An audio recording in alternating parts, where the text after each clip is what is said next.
আজ আমি নারকেলের নাড়ু কীভাবে বানাবো সেটা দেখাচ্ছি। তো এখানে আমি নারকেলগুলো এইভাবে কুড়ে নিয়েছি। এখানে আমি 5 থেকে 6টা নারকেল নিয়েছি। তো আমি এই জিনিস দিয়ে সুন্দর করে কুড়ে নিয়েছি। তো আমার নারকেলগুলো কোড়া হয়ে গেছে। এবার একটা কড়াই নিয়েছি, মানে যে পাত্রে আমি এটাকে তৈরি করে নেব সেই পাত্র এখানে নিয়ে নিলাম। নেওয়ার পরে আমি নারকেল কোড়াগুলো ঢেলে দিলাম। দেওয়ার পরে 2টো তেজপাতা, তারপরে 3 থেকে 4টে এলাচ গুঁড়ো, সামান্য স্বাদ মতো লবণ, অবশ্য লবণটা খুব সামান্য দিতে হবে। তারপরে এর সঙ্গে আখের গুড় দিয়ে দিতে হবে, তবে গুড়ের পরিমাণটা অবশ্য পরিমাণ মতো মেপে দিতে হবে। এখানে নারকেল অনুসারে গুড় ইউজ করতে হবে। তারপরে আমি এখানে আখের গুড়গুলোকে দিয়ে ডাঙাতেই কিন্তু ভালোভাবে ওই নারকেল কোড়াগুলোর সঙ্গে মাখিয়ে নিব। অবশ্য খুব ভালোভাবে আমি ডাঙাতেই মাখিয়ে নিচ্ছি। এটা করলে কি হয় যে অনেক সময় গুড় যদি আগে জাল দেওয়া হয় তাহলেও তেতো হয়ে যেতে পারে, বা নারকেল যদি আগে দেওয়া হয় তাহলেও নারকেলগুলো পুড়ে যেতে পারে।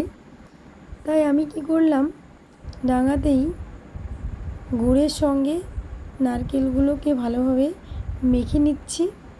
এখানে কিন্তু কোনো রকম জল ব্যবহার করা যাবে না। জল ব্যবহার করলেই কিন্তু নাড়ুটা নষ্ট হয়ে যেতে পারে। ওই জন্য আমি এখানে কোনো রকম জল ইউজ করিনি। তো আমার ভালোভাবে এগুলোকে মেশানো হয়ে গেছে।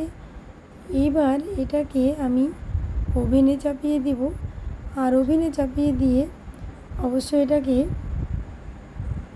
ধীরে ধীরে নাড়াচাড়া করে নিতে হবে।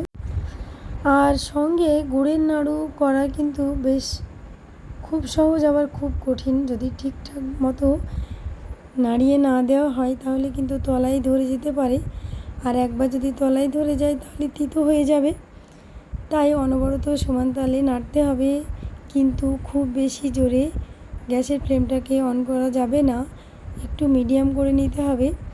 ধীরে ধীরে এটাকে মানে গুড়টাকে জাল দিয়ে নিতে হবে।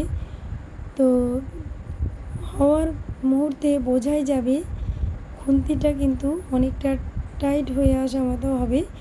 তখনই জানতে হবে যে এটা অনেকটা হয়ে এসেছে। আর দেখতে হবে হাত দিয়ে যে এটা দলা পাকানো যাচ্ছে কি না। তো আমি একবার চেষ্টা করে দেখলাম, মানে এখনও সম্পূর্ণ কিন্তু হয়নি, আরও কিছুক্ষণ নাড়াচাড়া করে নিতে হবে। তো নাড়াচাড়া করে নেওয়ার পরে দেখুন এবার হয়ে গেছে। তার মানে আমি এবার এটাকে নামিয়ে গরম গরম হাতে সরিষার তেল দিয়ে, মানে হাতে আগে সরিষার তেল দিয়ে নিয়ে গরম গরম এটাকে নাড়ু বানিয়ে নিব। আর ঠান্ডা হয়ে গেলে যদি জমে যায় তাহলে আবারও এটাকে ওভেনে দিয়ে গরম করে নিতে হবে।